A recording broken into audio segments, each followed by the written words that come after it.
బాబా వంగా జోస్యం ఇప్పుడు సంచలనంగా మారింది. జులైలో జపాన్ కు భారీ సునామీ వచ్చే ప్రమాదం ఉందని ఆమె అంచనా వేశారు.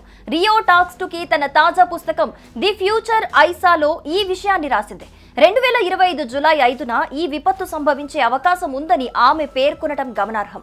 జపాన్ ఫిలిప్పీన్స్ మధ్య సముద్ర గర్భంలో టెక్టానిక్ ప్లేట్లు కదలటం లేదా అగ్నిపర్వతం బద్దలవటం వల్ల ఈ విపత్తు సంభవిస్తుందని ఆమె చెప్పారు. ఇది సునామీ లేదా భూకంపం రూపంలో ఉండవచ్చని వివరించింది.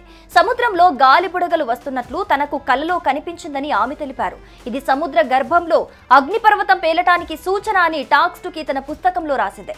2011లో వచ్చిన తోహుకు సునామీ కంటే 3 రెట్లు ఎత్తైన అలలు జపాన్ తీరాన్ని ముంచెత్తనున్నాయని ఆమె చెప్పారు. ఇది తైవాన్, ఇండోనేషియా, ఉత్తర మరియానా దీవులను కూడా ప్రభావితం చేసే అవకాశం ఉందన్నారు.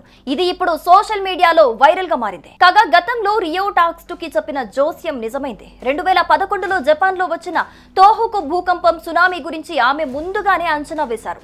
అంతేకాకుండా ఫుకుషిమా దైచి అను విపత్తు, యువరాణి డయానా మరణం, ఫ్రెడ్డీ మెర్క్యూరీ మరణం, కోవిడ్-19 మహమ్మారి గురించి కూడా ఆమె గతంలో ఖచ్చితంగా అంచనా వేసింది.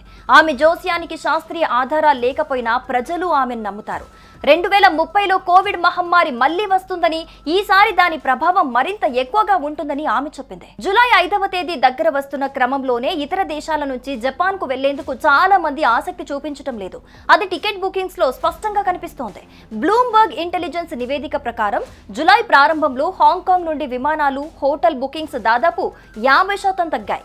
చైనా, థాయిలాండ్, వియత్నాం నుండి బుకింగ్లు 83% వరకు తగ్గాయి. ఇది జపాన్ పర్యాటక పరిశ్రమకు తీవ్రమైన దెబ్బగా చెప్పుకోవచ్చు. ఈ గందరగోళం మధ్య జపాన్ అధికారులు ప్రజలు ప్రశాంతంగా ఉండాలని చెబుతున్నారు. అధికారులు అవన్నీ పుకార్లు, వాటిని నమ్మొద్దని చెబుతున్నా సోషల్ మీడియాలో మాత్రం జూలై 5 గురించి ఆందోళనలు గట్టిగా వినిపిస్తున్నాయి. జూలై 5 డిజాస్టర్ వంటి హ్యాష్ ట్యాగులు వైరల్ అవుతున్నాయి. భూకంపాలు, సునామీలు లేదా సైబర్ దాడుల గురించి ఊహాజనిత పోస్టులతో జపాన్ సోషల్ మీడియా నిండిపోయింది.